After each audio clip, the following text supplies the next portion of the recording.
by saying, if anybody wants to be praised, live a life of value, let him endeavor to so learn Yahweh's Torah that he is the very incarnation expression of it, and at that time his voice can speak and it'll be so. That's just the Aleph. What about the Bet? What about the other 21 letters? Yeah. So, Alfonso? Yes. Just talking about Psalm 119 there, the exercise, the homework to do, is to sit there and look at the other 21 sections of 8. So the card off my camera that you downloaded, okay, I presented two versions, which are similar but different, two versions up in Idaho a month ago. That's what you just downloaded. Okay. It's the talk I gave. So the first hour, hour and a half is just trying to set the thing up.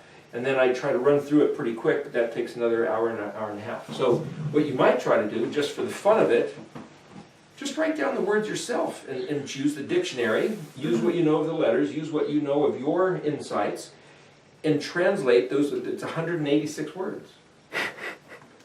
Just sit down there and go through 186 words. And then compare them to what I said. I'm not saying that I'm right and it's the best thing, but you guys might see other things that are of equal or greater value. I'm just saying, hey, look, it seems like this is valid. I can't prove, on the one hand, that David did this on purpose. I was talking to somebody about this, and they said, man, this looks so kadosh that it must be by the Ruach. Maybe David didn't even know he did it. I don't know. Paul was supposed to be the smartest guy studying the scriptures, of literally studied under Gamaliel, and perhaps the smartest guy ever to walk the earth was the Apostle Paul. When it came to Torah studies, did Paul know this? Well, Eric, he did say the mystery that's now been revealed, and that is Messiah in you. Yeah. To the Gentiles. You may have covered it already, but that's Messiah right there, those first 8 words, because he walked in the commandments perfectly, therefore he had the authority. So it sounds like Paul must have known this, but I don't read anywhere that Paul told us, hey, look at the alphabet and learn Hebrew. Right, right. If anything, he's speaking Greek to the Greeks and Latin to the Latins and Aramaic to the Aramaics. And it's like, did Paul have this, or did Paul just know the truth? It's just, I'm just saying, it's a question. I don't know. There's no way to answer it. Yeah, he could be hinting at it. He may have known it, but maybe he knew that his audience was not yet ready or prepared. But I'm going to tell you, Messiah is in you. So he gave him the end, but he didn't give him the details. Yeah. And then there's another burning line that I'd like you to address, and that is restoration of all things. Well, From Shimon Kifa. here's a restoration of It sure is a restoration. the source of all things. Sure, but is that, what did Shimon Kifa mean when he said, heaven must contain this Messiah who was condemned and resurrected until the resurrection of all things, or the restoration of all things. What in the world does he mean there? Here's a family secret. If we investigate this word sod, let me cut to the chase. Anytime I talk and ask a rhetorical question, the answer is always, it's in the alphabet. Oh, you know that's what you're going to like. How do you restore all things? Go back and look what's in the alphabet. Yeah. What's the sod? It's in the alphabet. Yeah. Where's the Messiah? He's in the alphabet. What is all things? All things are composed of this word that's the alphabet. So as we study the alphabet, it is the restoration of all things, and the source of all things, and the end of all things, and the means of all things. It's always in the alphabet. So as you learn Hebrew, you're not studying a foreign language, you're studying what man is composed of, who Yahuah is, who the Messiah is, what the covenant is. You're studying the restoration of the kingdom to Israel. It's all in studying Hebrew. So we're not wasting our time learning some foreign language. We're in the process, in the business of restoring all things by studying Hebrew. Wow, yeah. Powerful. So to me, that's like he gave us, for example, he said, you guys need to have the Torah in your mouth. How do you do that? Eat matzah. Okay, what is matzah? It means to find out. And your children are to say, why are we doing this? tell them the story of the Exodus. And so as the matzah is in your mouth, you tell them the story of the Exodus, and so the Torah is in your mouth. Yeah. Yeah. And he said, eat this body. I mean, eat, this is my body, all right? We're taking in the meaning of Messiah. See you later. All right, coming back. They can't leave with those things. Once you start looking real close, everything works in this cycle, this vortex, you touch this, which touches everything else. And then you come around to this, which is everything else. And so it goes back to like this Epicene horsetail plant thing, where everything is connected to everything else. So in this one class I gave, I put a picture of the banyan tree up on the screen. Banyan tree where the branches and roots are connected, and you don't know what's coming from where. And it almost doesn't matter. Everything's tied together. There might be 20, 30 trunks, and this banyan tree would fill up literally a whole block, but it's all one tree. That's the way everything starts looking in Hebrew.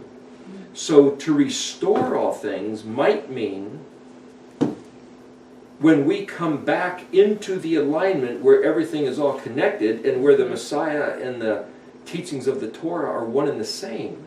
It's not like which part did he do away with. It's like for him to do away with part of the Torah, he might as well cut off his foot and throw it in the fire. Right. But because he can't be partialed out, his foot would have to reappear somehow. Yes. Resurrect, resprout, right? Yes, Because otherwise the DNA would be partial, something would be... You might as well just, erase one of the letters out, and it's like, is that the same word? You can't just erase a letter. So how can we do away with one of his instructions? So people who say, well, it was nailed to the cross, it's like, what was nailed to the cross? I think we've completely got the whole thing befuddled. And what I'm saying is, I know there's people around, even today, supposedly messianic teachers, or whatever label they want to give themselves. I don't think they get it, because they're saying things that don't seem, at least in my comprehension, don't line up with the message of the Aleph Bet. But if you understand the message of the Aleph Bet, everything else should find its place, locked in somehow. So if something's nailed to the cross, what is it? Vav is nailed to the cross. Vav is Zion, but what's Vav? Okay, well, maybe we can sit back and try to find out something that was nailed to the cross, but how does that fit into the whole story? It can't betray another part of the story. It has to fit in network properly with that other part of the story.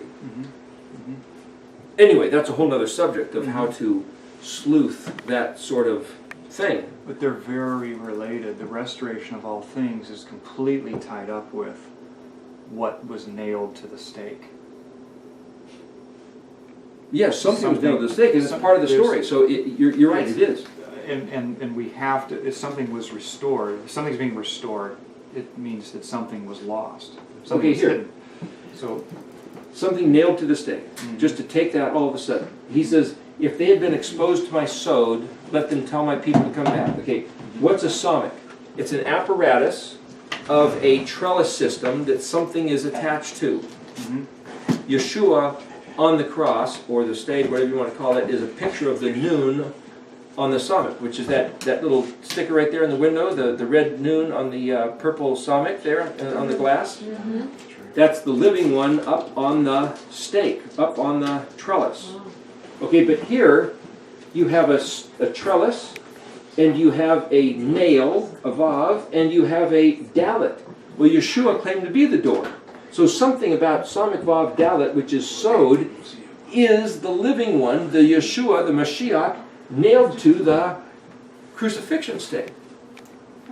I can look right here. So what was lost? What was nailed to the cross? The door? Somehow a door? A door of what is nailed to the cross? He said, if I be lifted up, I'll draw all men unto me. Somehow the door is lifted up on the samik, nailed to it. That's the word sod. But what is sod? What I'm saying is that we can sit here and analyze the word sod as the mystery of Jeremiah 23, and we'll see Yeshua right there being nailed to the cross. But the Jews can't see it. Why? Because the Christians lied about the identity, character, nature, and commands of the that guy. What was lost? What was nailed? What is he trying to tell us? I mean, we could sit there and ponder and process these things quite a bit, but now, just to play off this, if you take out the Vav and look at Sonic Dalet, that's where you get the word sod. Oh, Yeah, we just want to say bye. Sounds valid. Yeah, Fault, Nick. Bye.